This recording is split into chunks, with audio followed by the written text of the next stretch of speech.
I'm sure you've heard by now, so let's talk about SORA. All right, so OpenAI has done it again. Now they have launched SORA about 2 weeks ago, and it's impressive. So remember, this was text to video just a year ago, and this is what it is now. I'm going to get more into the details, but as you see, we've leveled up just a little bit. So it's very similar to like Midjourney and Firefly and all those other ones where you're taking something from your mind, typing it out, and it's actually generating. Now, this is what I said in my 2023 wrap-up video. With that said, check the links down below for the 5 tools that you must have in 2024 as a creative. No saying, tell you. So as you see, I was trying to give you a little bit of a hint to what might be coming in the next versions of these text to video. And with that said, what I'm about to show you may be disturbing to some. All right, so these are the new SORA samples, if you want to call it those, along with the prompts. So let's look at the prompts versus the actual thing that this image generator, video generator spit out. As you can see, this is pretty detailed. We're talking about 35mm lenses and stuff like that, but it's also leaving room for the AI to be artistic. So I'm just going to throw some on the screen right now and show you the different prompts and video. And I'm going to throw some music from Artlist behind it just to make it a little more vibey.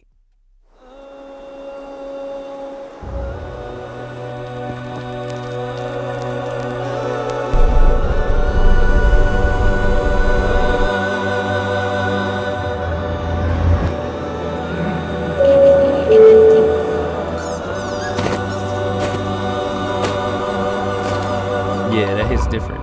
If you're feeling that vibe, make sure you check out Artlist or Epidemic Sound, even though neither one of those is sponsored on this channel.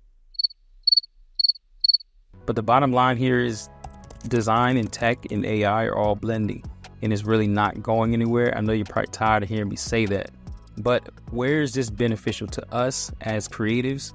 Let's talk about that real quick because it's not as scary as it sounds. Now, I did just hear about Tyler Perry actually stopping his production of his facility because of stuff like SORA. And he's talking about how it's going to lose jobs for people. But I also think that there's an opportunity here for creatives to actually level up their game. And it's actually going to open a door for us as we start to create in different ways.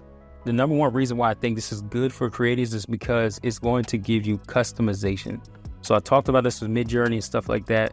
As a Black creative, I work with a lot of companies, but also work with Black companies. And sometimes we want stock photos of exactly the type of person, whether they have dreads or whatever, for their branding.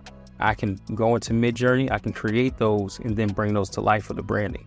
Now we can do that with video as well, because you have these different iterations and versions of stuff like SORA, and imagine what's coming out next. This is maybe V1 or V2 of what is possible to happen. Giving a brand and a client customization for the different things that they're trying to create is going to make you more valuable if you know how to use these tools and then add on everything that you already know how to do. You're really going to have more tools in your bag that are going to help when you're trying to create for all these different brands. The next step is what? Full-length feature films, long-form animation, all without the use of a studio or a big production company. It can really open the doors for a lot of things, but is this giving power to the creatives, or is it taking power away from the people that always create for us? As I always say with this AI stuff, I have no idea. I am going to embrace it as a full-time creative, but what do you think? Let me know in the comments below. And if you want to see more videos like this where I'm just kind of off the cuff and just giving some insight without all of the extra special effects and tutorials, let me know in the comments down below on that too. Follow, subscribe, and until next time, it's Jay.